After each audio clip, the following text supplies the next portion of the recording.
Hello students, आज हम हिंदी का फोर्थ पार्ट पढ़ेंगे। 7th class 7th fourth part. अपन ने फर्स्ट चैप्टर पढ़ा था हिंदी व्याकरण का, पार्ट फर्स्ट भाषा, बोली, लिपि और व्याकरण पढ़ा था अपन ने। भाषा के बारे में पूरा पढ़ा, बोली पढ़ी, लिपि पढ़ी और व्याकरण के बारे में अपन ने पूरा पढ़ा। अब अपन को क्या करना है? अभ्यास कार्य करना है। चैप्टर अपना कंप्लीट हो चुका है। आई थिंक आप लोगों ने भी अच्छे से रीड किया है चैप्टर को। अब मैं इनके क्वेश्चन आंसर आपको करवा देती हूँ। सबसे पहले हम मौखिक प्रश्न देखते हैं। ओके, भाषा से क्या अभिप्राय है? भाषा से क्या अभिप्राय है? क्या अभिप्राय है भाषा से? कि भाषा वह साधन है जिसके द्वारा हम अपने मन के भाव और विचारों को व्यक्त करते हैं। वो क्या है? भाषा कहलाती है। क्या है? भाषा वह साधन है जिसके द्वारा हम अपने मन के भाव और विचारों का आदान प्रदान करते हैं, वह भाषा कहलाता है। एक बार फिर से रिवाइज कर दो कि भाषा वह साधन है, भाषा वह साधन है जिसके द्वारा हम अपने मन के भाव और विचारों का आदान प्रदान करते हैं, उसे भाषा कहते हैं। ओके, सेकंड क्वेश्चन अपना देखना क्या है? मातृभाषा किसे कहते हैं? किसे कहते हैं मातृभाषा?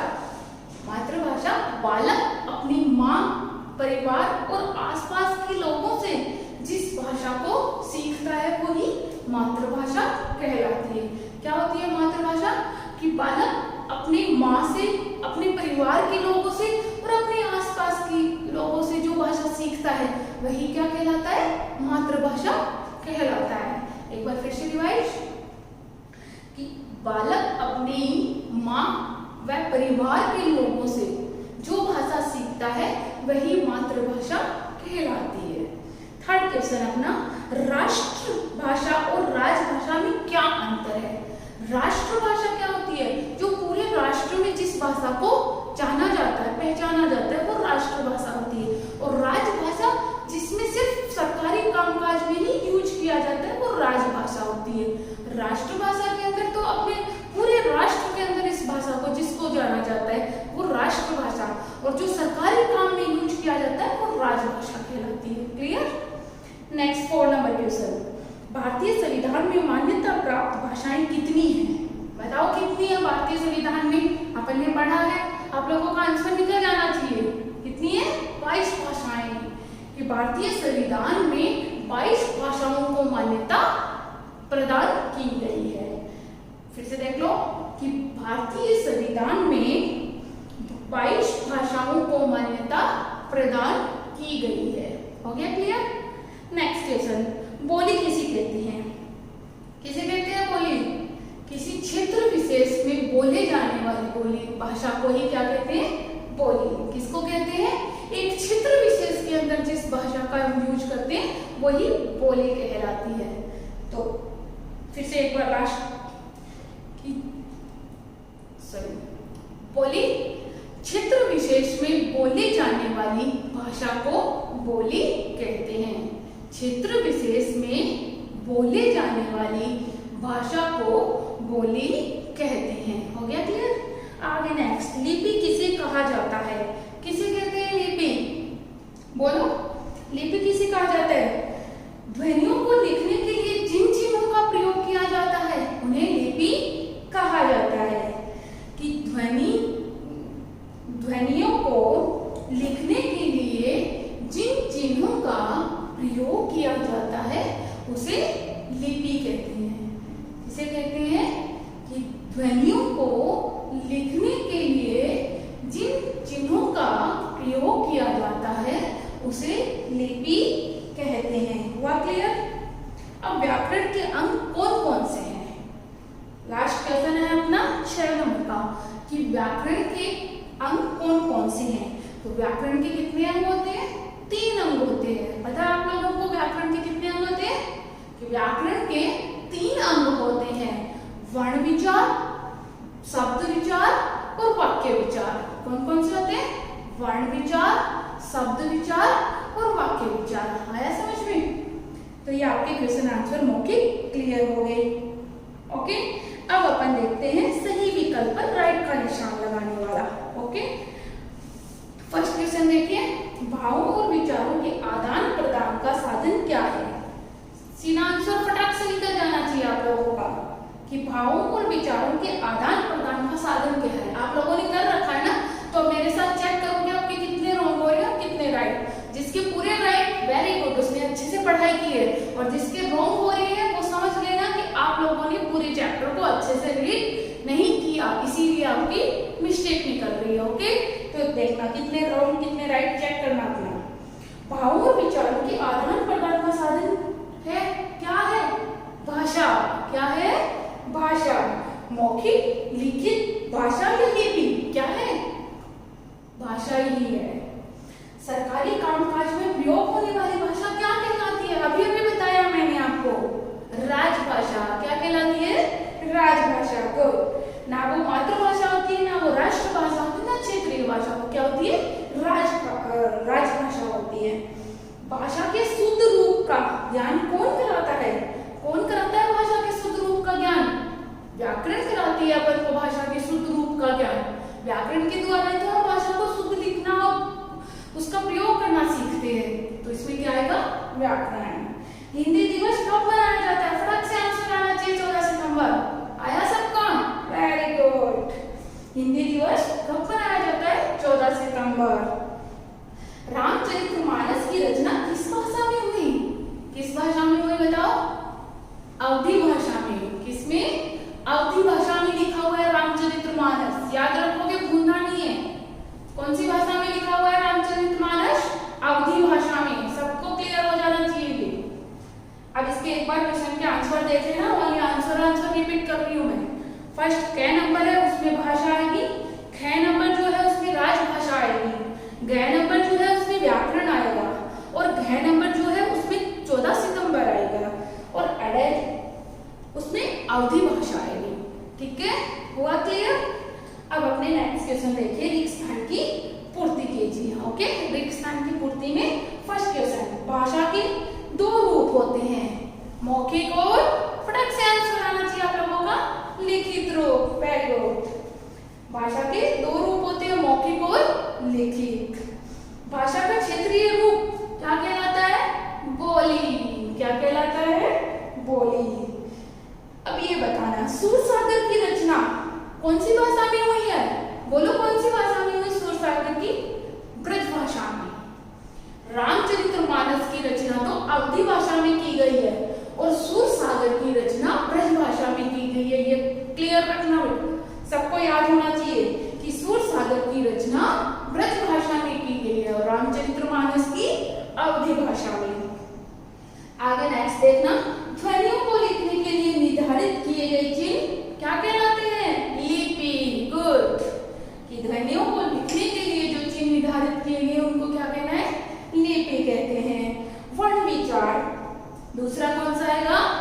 शब्द विचार, तथा वाक्य विचार व्याकरण के अंग है। 3 अंग होते हैं ना व्याकरण के, वर्ण विचार, शब्द विचार और वाक्य विचार। समझ गए हो क्या आप लोग? सीधे से वर्ण विचार आते ही समझ गए हो कि सेकंड शब्द विचार है, थर्ड वाक्य विचार है। हुआ क्लियर? अब फर्स्ट में देखना, फर्स्ट में क्या है? लिखित। एक बार रिक्त स्थान की पूर्ति के सारे क्लियर कर रही हूँ। ठीक है, आंसर ओनली आंसर रिपीट कर रही हूँ मैं। फर्स्ट में आएगा लिखित, सेकंड में आएगा बोली, थर्ड में आएगा ब्रज, फोर्थ में आएगा लिपि, और फिफ्थ में आएगा शब्द। फर्स्ट में लिखित, सेकंड में बोली, थर्ड में ब्रज, फोर्थ में लिपि, और फिफ्थ में आएगा शब्द। हुआ क्लियर? चलो फिर थर्ड नंबर नेक्स्ट क्वेश्चन पे चलते हैं।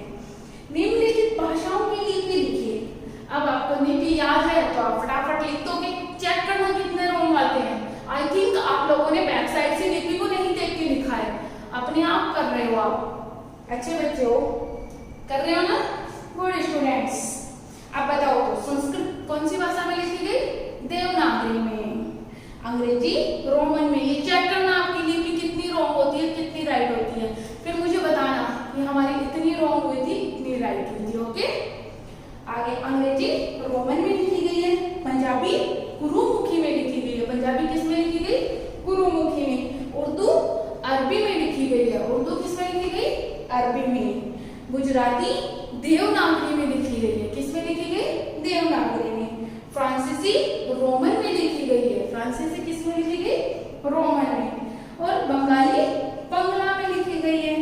मराठी किस में है? मराठी देवनागरी लिपि में। कौन सी में है? देवनागरी लिपि। अब देखना एक बार फिर से रिवाइज करना।